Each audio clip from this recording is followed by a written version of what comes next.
Bienvenidos, queridos amigos, al único canal de YouTube que señala las grietas de ese entramado mafioso al que llamamos economía mundial, a fin de ayudaros a que no caigáis en sus trampas. Hoy vivimos en un esquema Ponzi. Goodbye to you, my trusted friend.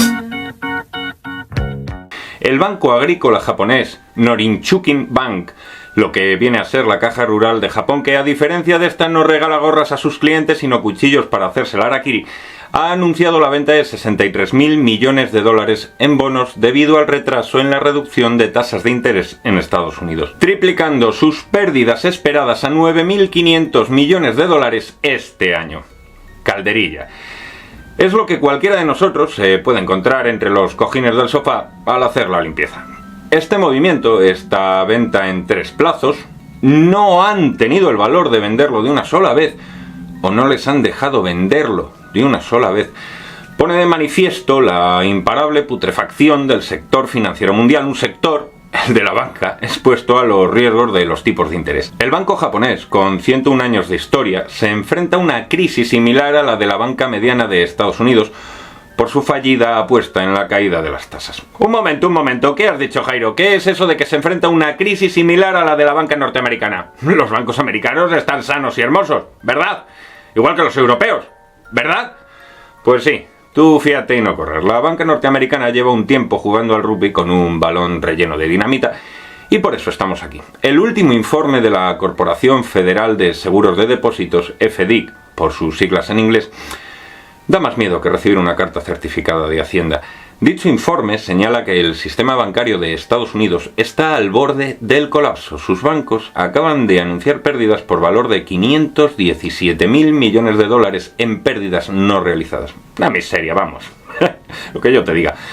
La FDIC dice que 63 entidades de crédito están al borde de la insolvencia y todos sus informes llegan a una única conclusión. Estamos a las puertas de un colapso bancario como el del 2008. Si es que ya nos lo advertía San Michael Burry, nuestro patrón de los agoreros, enseña de cenizos y talismán de los heraldos de infortunios. Por cierto, si queréis seguir a Barry en la red de Elon, su nombre es Cassandra BC.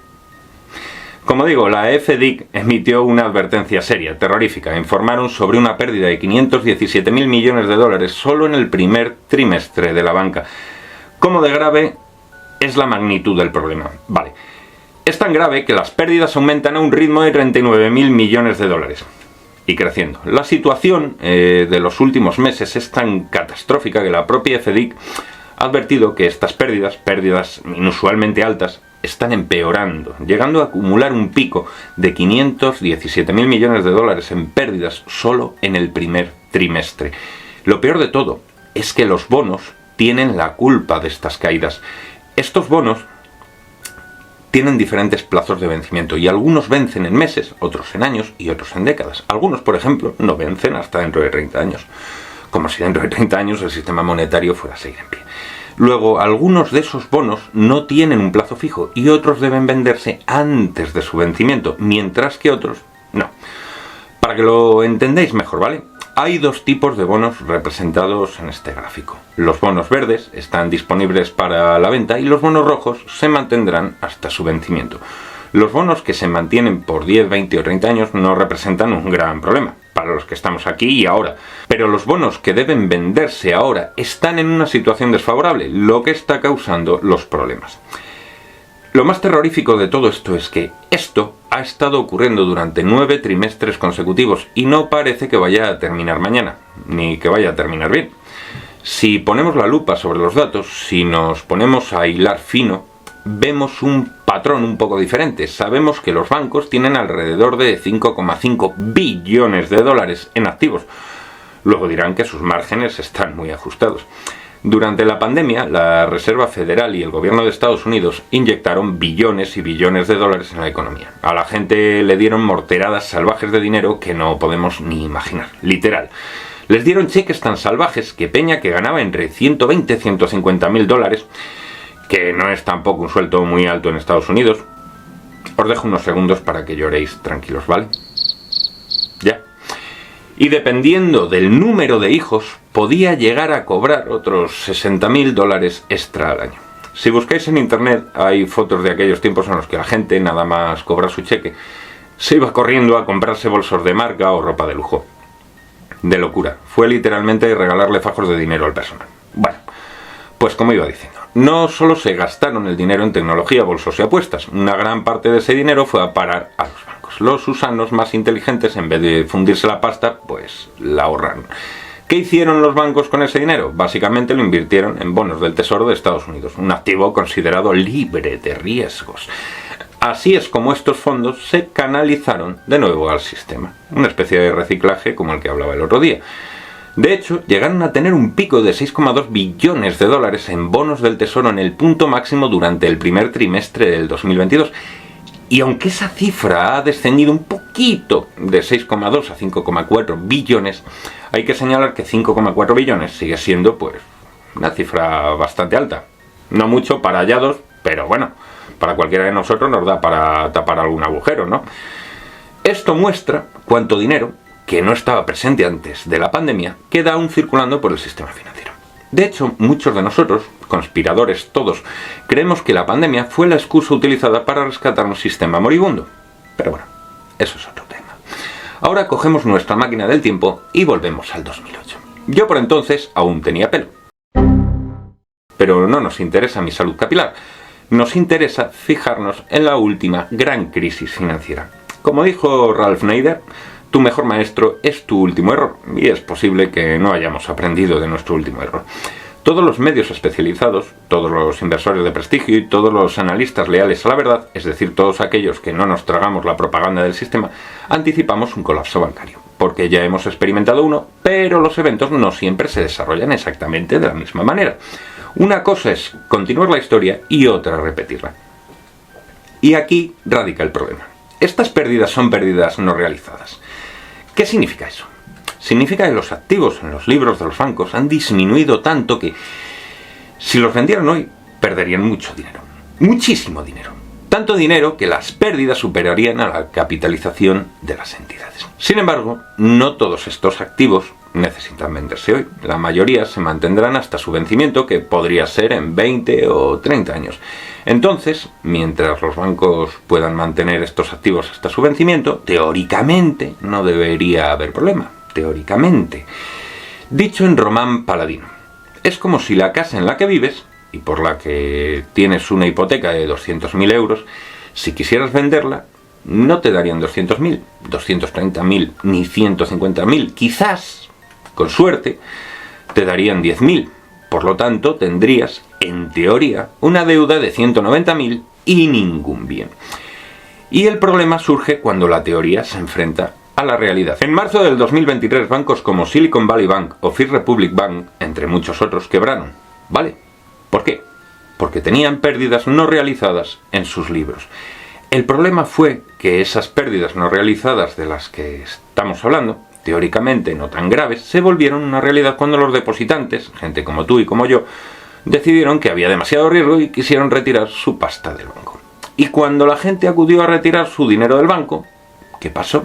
El banco no lo tenía disponible. ¿Por qué? Porque había invertido en bonos del Tesoro que tenían pérdidas. Entonces se vieron obligados a vender esos bonos del Tesoro con pérdidas, convirtiendo las pérdidas no realizadas teóricas en pérdidas reales. Y es que si la gente supiera cómo funciona el sistema financiero, mañana acudían todos a sacar su pasta del banco. Si sabes quién dijo eso, déjamelo en los comentarios. Sortearé un gallifante entre los que lo acierten. Vamos que, volviendo al ejemplo anterior, se vieron obligados a, entre comillas, vender sus casas a pérdidas. Ahora pensemos en que para evitar eso, el Estado prohíba sacar el dinero del banco. La cuestión aquí es que, en teoría, las pérdidas no realizadas no deberían ser un gran problema. Pero en la teoría el comunismo quiere el bienestar de la gente. En teoría te casaste para toda la vida. En teoría yo tendría que tener pelo. Y en teoría, si te está gustando este vídeo, tendrías que darle a like y suscribirte. Pero la realidad no es la teoría. La realidad nos muestra que hasta que un problema no se materializa, no es un problema. Ese es el pensamiento de los políticos, tienen grabado en la placa base desde que nacen. El problema es cuando estamos tan cerca del precipicio que ese pequeño resbalón se convierte en una tragedia. Vale, ¿cómo de grave es el problema? Y lo más importante, al final del día, ¿qué implicaciones tiene para nosotros y qué acciones deberíamos tomar? El riesgo que estamos estudiando es el riesgo de la tasa de interés, no del riesgo crediticio. En la actualidad nos enfrentamos a un riesgo de tasa de interés porque el aumento de las tasas por parte de la Reserva Federal ha provocado una disminución en el valor de los bonos del Tesoro. Vale. Esto significa que los bancos que poseen estos activos han visto disminuir su valor. Este riesgo se deriva directamente de las políticas de la Fed. Sin embargo, la Fed podría revertir estas medidas y reducir las tasas nuevamente, lo que podría aumentar el valor de estos activos y llevarlos de vuelta a terreno positivo. Pero si hacen eso, todos los que estéis viendo este vídeo ya sabéis a qué infierno nos vamos. Es esencial entender este riesgo en relación con los bancos porque esta vez la situación es diferente. En la crisis del 2008, el problema era el riesgo del crédito. Los propietarios de viviendas no podían pagar sus préstamos y esto devaluaba los activos financieros. Hoy no nos enfrentamos a una situación de incumplimiento generalizado en los préstamos hipotecarios. El riesgo actual es el de la tasa de interés. Es diferente esta vez. 500.000 millones de dólares suenan como un gran problema. Pero si pensamos que esa cantidad es la mitad del presupuesto de defensa norteamericano, tal vez no parezca un problema tan grande. En comparación con que es un gran problema. Necesitamos compararlo con algún ejemplo para hacernos cargo de la situación. En el 2008 vimos una serie de bancos quebrar, siendo el Washington Mutual el más grande, seguido del IndyMac y Colonial Bank, entre otros. Los bancos siguen quebrando. De hecho, es común que los negocios bancarios fracasen, con un 80-90% de ellos cerrando de vez en cuando. Pero los 3 bancos que colapsaron en marzo del 2023, por favor, quedaros con esto, ¿vale? Fueron más grandes que muchos de los grandes bancos que quebraron en el 2008. ¿Sentirse ese escalofrío en la nuca? Es genuino miedo, pero tranquilos, no hay que tener miedo, pues al menos tenemos la suerte de ver que el peligro viene hacia nosotros y podemos hacer algo. Podemos anticiparnos. Lo malo es cuando no nos podemos anticipar, entonces eso es un problema. Bien, al comparar podemos comprender la magnitud del problema y su impacto relativo. Pero, ¿qué está pasando exactamente ahora? ¿Por qué 500.000 millones de dólares parecen preocupantes? La FDIC señala que 63 bancos podrían estar al borde del colapso. ¿Son muchos? ¿Son pocos? ¿Deberíamos estar preocupados? La FDIC menciona que el sistema bancario de Estados Unidos no se enfrenta a un riesgo inminente. No te digo que te pongas la camisa, pero ahí te la dejo. Que no sea inminente no significa que no haya riesgo, sino que en el futuro podría haber problemas con la calidad del crédito, las ganancias y la liquidez. La escasez de liquidez podría deteriorar ciertas carteras de préstamos, lo que posiblemente lleve a una restricción en los mercados financieros. Esto, a su vez, podría significar dificultades para obtener préstamos y un posible aumento en las tasas de interés, lo cual podría generar, a su vez, volatilidad y otros problemas derivados. Si las empresas no pueden acceder a préstamos para expandirse, podríamos entrar en un ciclo negativo, es decir, en crisis. Una vez más se demuestra que Occidente no es productivo, es un yonki que vive del dinero que trae del futuro. Pero vamos a ser pragmáticos y evitar caer en las garras de la pesadumbre. Antes de continuar tengo que explicaros un pequeño concepto, ¿vale? La calificación compuesta Camels, igual que el tabaco, el cual no es un camello sino un dromedario, pues tiene una sola joroba, es un sistema de evaluación utilizado por los reguladores financieros para evaluar la solidez y estabilidad de las instituciones financieras, en concreto la estabilidad de los bancos, ¿vale?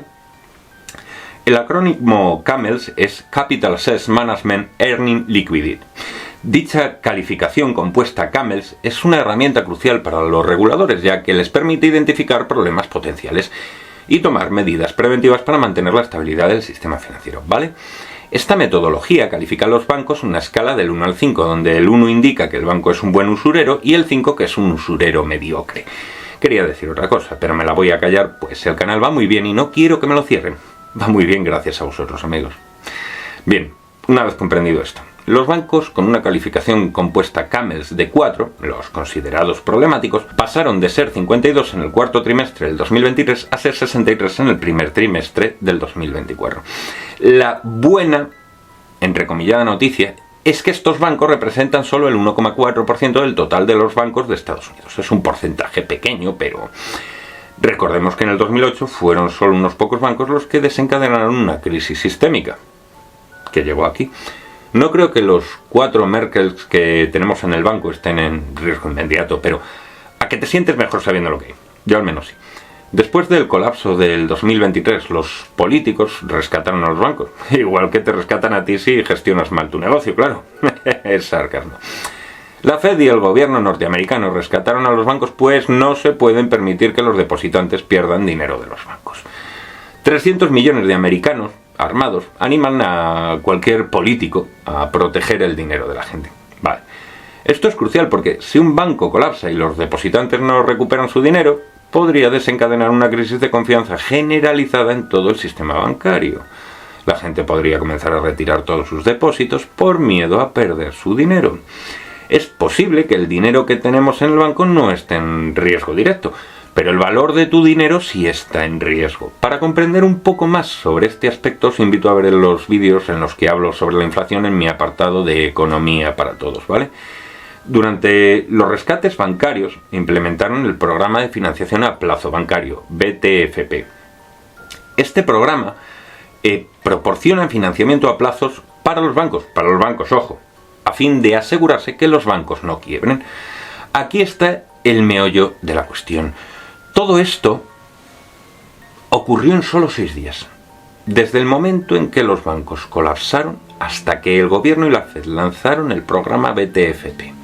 Con un coste de más de 100.000 millones, solo tardaron 6 días en inyectar en la yugular del sistema financiero más de 100.000 millones de dólares. Unos días. ¿Qué vino después? Vino que las ventas de viviendas alcanzaron máximos históricos en Estados Unidos y que un moribundo SP500 repuntó en forma de V subiendo un 27%. El Standard & Poor's 500 subió un 27%, pero el Nasdaq, que es muy sensible a la liquidez y está dominado por compañías tecnológicas, también mostraba debilidad hasta que activaron el BTFP. El Bitcoin, tras una caída similar, experimentó un aumento del 215% después del BTFP. ¿A dónde quiero llegar? Queda demostrado una vez más que el sistema es esclavo de la impresión de dinero. Vivimos en un esquema Ponzi que funciona mientras le suelten billetes. ¿Podemos hacer algo? No podemos hacer nada. No podemos impedir que políticos irresponsables le den a la manivela de la pasta cada vez que hay problemas. Tendrían que dejarlos quebrar, pero no hacen eso y no lo van a hacer.